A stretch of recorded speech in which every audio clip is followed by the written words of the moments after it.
புதுச்சேரியை ஒட்டியுள்ள விழுப்புரம் மாவட்டம் கோட்டக்குப்பம் ஜமேத் நகரில் சுமார் 1000க்கும் மேற்பட்ட வீடுகளை வெள்ளம் சூழ்ந்திருக்கிறது. இதனால் அங்குள்ள மக்களை தீயணைப்பு துறையினர் படகுகள் மூலம் மீட்டு வருகிறார்கள். கூடுதல் தகவல்களை செய்தியாளர் குணசேகரனிடம் கேட்கலாம். குணசேகரன், அங்கு மீட்பு பணிகள் நிலை எப்படி இருக்கு? எவ்வளவு மக்கள், எத்தனை வீடுகள்ல முடங்கி இருக்கக்கூடிய சூழல் உருவாகி இருக்கு? நிவாரண முகாம்கள்லாம் எத்தனை ஏற்பாடு செய்யப்பட்டிருக்கு? நிச்சயமாக இந்த பெஞ்சல் புயலின் காரணமாக நேற்று கனமழை அதிகனமழை என்பது கொட்டி தீர்த்திருக்கிறது. குறிப்பாக புதுச்சேரி மற்றும் அதனை ஒட்டி இருக்கக்கூடிய பகுதிகளில் தான் இந்த கனமழை என்பது கொட்டி தீர்த்திருக்கக்கூடிய சூழ்நிலையில் வரலாறு காணாத அளவிற்கு ஒரு 48 சென்டிமீட்டர் அளவிற்கு இந்த மழை என்பது இந்த பகுதியில் பெய்திருக்கின்றது. இதன் காரணமாக இந்த புதுச்சேரியிலிருந்து ஒரு 500 மீட்டர் அருகே இருக்கக்கூடிய 1/2 கிலோமீட்டர் தொலைவில் இருக்கக்கூடிய விழுப்புரம் மாவட்டத்தினுடைய எல்லையில் இருக்கக்கூடிய இந்த கோட்டக்குப்பம் பகுதியில் சேர்ந்த ஜமேத் நகரில் தான் இந்த மழை நீரானது முழுமையாக தேங்கி இருக்கின்றது. ஒரு இடுப்பு அளவிற்கு அந்த தண்ணீர் இங்க இருக்கக்கூடிய தெருக்களை சூழ்ந்திருக்கின்றது. சுமார் 1000க்கும் மேற்பட்ட குடியிருப்பு வாசிகள் இந்த பகுதியில் சிக்கியிருக்கிறார்கள். இவர்களுடைய இந்த இயல்பு வாழ்க்கை என்பது முழுமையாகவே முடங்கி இருக்கிறது. தாழ்வான பகுதியில் இருந்த வீடுகளுக்குள்ளாக இந்த தண்ணீர் உள்ளே சென்றுள்ளது. அது மட்டும் இல்லாமல் வீடுகளுக்கு முன்பாக நிறுத்தி வைக்கப்பட்டிருந்த ஏராளமான இருசக்கர வாகனங்கள் இந்த தண்ணீரில் மூழ்கி இருக்கின்றன. அதே போன்று கார்களும் கூட இந்த தண்ணீரில் அங்கங்கே அந்த மூழ்கி இருக்கக்கூடிய அந்த காட்சிகளை நாம் நேரடியாக பார்க்கலாம். இந்த வீடுகளுக்கு சென்று வரக்கூடிய இந்த பிரதான சாலையிலும் கூட அந்த வீடுகளுக்குள்ள அங்கே காலி இடங்களில் இருந்து அடித்து வரப்பட்ட ஏராளமான குப்பைகள், கழிவுகள் இந்த தண்ணீரோடு சேர்ந்து இந்த பகுதியில் மிதக்கின்றன. இந்த வழியாகத்தான் இந்த வீடுகளுக்குள்ளாக இந்த மக்களும் உள்ளே சென்று வர வேண்டும். நேற்று இரவு விடாமல் நேற்று காலை முதலாகவே இந்த பெஞ்சல் புயலின் காரணமாக தொடர்ச்சியான இந்த மழை என்பது இந்த பகுதியில் கொட்டியது. அதற்கு பிறகு நேற்று இரவும் பெய்திருக்கக்கூடிய இந்த அதி கனமழையின் காரணமாக இந்த தண்ணீர் வெளியேறுவதற்கான அந்த வழி முழுமையாக அடைக்கப்பட்டதன் காரணமாக இந்த தண்ணீர் முழுமையாக இந்த பகுதியை சூழ்ந்திருக்கின்றது. ஏராளமான வீடுகள், 1000க்கும் மேற்பட்ட குடியிருப்பு வாசிகள் இந்த தண்ணீருக்குள்ளாகத்தான் தத்தளித்துக் கொண்டிருக்கிறார்கள். இந்த பகுதியில் மீனவர்கள் சிலர் படகுகள் மூலமாகவும் அதே போன்று தீயணைப்பு துறையினரும் ரப்பர் படகுகள் மூலமாக இங்கு இருக்கக்கூடிய மக்களை வெளியேற்றி வருகின்றார்கள். அவர்கள் பாதுகாப்பாக இங்கிருந்து மீட்கப்பட்டு முகாம்களுக்கு அனுப்பி வைக்கக்கூடிய அந்த பணியையும் இங்கு இருக்கக்கூடிய தீயணைப்பு வீரர்கள் மற்றும் இந்த பகுதியினுடைய தன்னார்வ அமைப்புகள், மீனவர்கள் ஆகியோர் செஞ்சிருக்காங்க. இந்த பகுதியில் பொதுமக்கள் இருக்காங்க. நேற்று எத்தனை மணிக்கு இந்த மழை ஆரம்பிச்சது? எவ்வளவு கனமா அந்த மழை இருந்தது? நேற்று காலையிலேருந்து ஆரம்பிச்சிச்சு சார் மழை. ஆனால் நள்ளிரவு 12-1 மணிக்கு மழை அதிகமாகிடுச்சு. அதனால் அந்த பகுதியில் தண்ணி பெருக்கு அதிகமாக எடுத்து பாதிப்பு ஏகப்பட்டதாக ஆகிடுச்சு சார். இப்போ இந்த மழையால் இந்த தண்ணியால் எவ்வளோ பாதிப்புகள் இருக்குது? எப்படி நீங்கள் வெளியில் வந்தீங்க? நேற்று எத்தனை மணிக்கு இந்த வீடுகள் தண்ணி சூழ்ந்தது?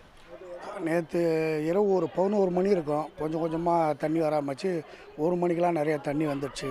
இங்கே கோட்டக்குப்பம் பகுதியில் தொண்டு நிறுவனன்ற மாதிரி ஒரு குழு உருவாக்கி வாட்ஸ்அப்பில் உதவி பண்ணுமாறு, மக்களுக்கு உதவி செய்கிறோம் அப்படின்னு சொல்லி உருவாக்கியிருந்தாங்க. அவங்க மூலிமா ஒரு 5 மணி இருக்கும்.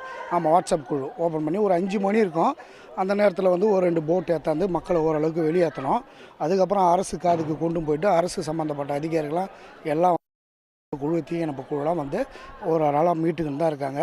இது வரைக்கும் இன்னும் மீட்பு பணி நடந்து கொண்டு தான் இருக்குது. இன்னும் முடியல. இன்னும் எவ்வளோ பேர் இன்னும் உள்ளே இருப்பாங்க? இது வரைக்கும் எவ்வளோ பேர் நீங்கள் வெளியில் ரெஸ்கியூ பண்ணி கூப்பிட்டு வந்திருப்பீங்க? சுமார் ஒரு 500 பேர்கிட்ட வெளியேறி இருப்பாங்க. இன்னும் ஒரு 300 பேர்கிட்ட உள்ளே இருக்காங்க. அது மீட்டுக்கு தான் இருக்காங்க. இன்னும் ஒரு 1 ஹவரில் அந்த மீட்பு பணி முடிவடைகின்ற சூழ்நிலையில் உள்ளது. இப்போ இந்த வீடுகளுக்கு உள்ளே எவ்வளோ தண்ணி, வீடுகளுக்கு உள்ளே தண்ணி போயிருக்கும்? ஏன்னா இப்போ வீதி ஃபுல்லாக தெருக்கள் இருக்குது. தண்ணி ஏறிச்சு. சுமார் இடுப்பு ஹைட்டுக்கு மேலே தண்ணி ஏறி எடுத்து ஒரு 2 மணிக்கு மேலே ஃபுல்லாக தண்ணி வந்துடுதுங்க. ஆனால் உங்கள் வீடு எங்கே இருக்குது? அதில் எவ்வளோ தண்ணி இருக்குது?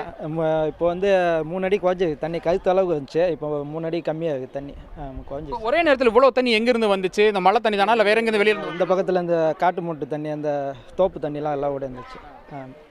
அது பிளாட்டு போட்டு எல்லாம் மோடாக இருக்கனால எல்லாம் இந்த பக்கம் வந்துச்சு. இந்த தண்ணி போகிறதுக்கான வடிகால் இருக்கா? இருக்குது. இன்னும் நிறைய ஆக்கிரமிப்புகள்லாம் அகற்றணும். அதெல்லாம் எல்லாம் வீடு கட்டி இது பண்ணி ஆக்கிரமிப்பு பண்ணி வச்சுக்குவாங்க. அதெல்லாம் கிளியர் பண்ணால் கொஞ்சம் நல்லா ஃப்ரீயாக போகும் தண்ணி.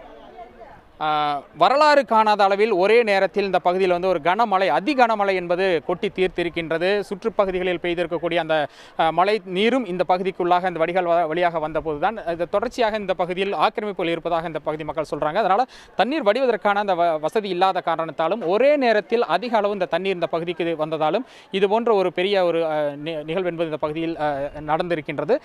உள்ளே இருந்து பாதிக்கும் மேற்பட்டோர் மீட்கப்பட்டிருக்கிறார்கள். இன்னும் ஒரு 300க்கும் மேற்பட்டோர் இந்த வீடுகளுக்குள்ளாக இருக்கிறார்கள். அவர்களையும் தற்பொழுது மீட்பதற்கான அந்த பணிகள் என்பதும் தற்பொழுது தீயணைப்புத் துறையினர் மற்றும் இந்த படகுகள் மூலமாக, தன்னார்வலர்கள் மூலமாக தற்பொழுது அந்த பணிகளும் நடைபெற்று வருகின்றன.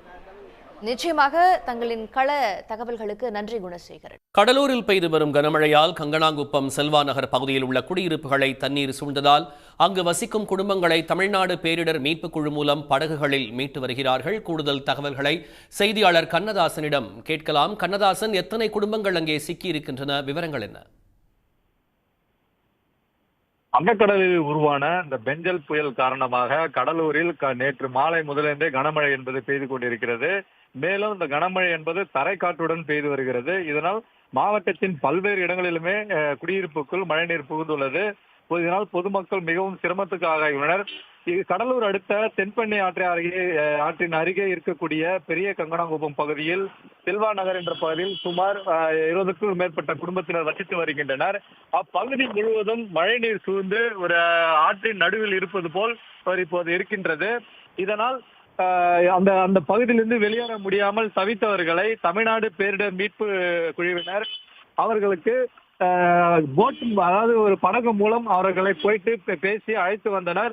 இதில் சில பேர் வர மறுக்கின்றனர். அவர்களிடம் இவர்கள் பேச்சுவார்த்தை நடத்தி இது பாதுகாப்பான இடம் இல்லை, அதனால் நீங்கள் படகில் ஏறி வாருங்கள், முகாமுக்கு செல்லலாம் என அழைக்கப்பட்டு அனைவரையும் பேச்சுவார்த்தை மூலம் சுமார் 20க்கும் மேற்பட்ட குடும்பத்தினரை தற்போது படகு மூலம் மீட்டுக் கொண்டிருக்கின்றனர். அவர்கள் தொடர்ந்து மாவட்ட நிர்வாகத்தால் ஏற்படுத்தப்பட்டுள்ள தற்காலிக முகாமில் தங்க வைக்கப்பட்டு அவர்களுக்கு உணவு மற்றும் அத்தியாவசிய தேவையான பொருட்களை தற்போது வழங்கி வருகின்றனர். கண்ணதாசன், விவரங்களுக்கு நன்றி.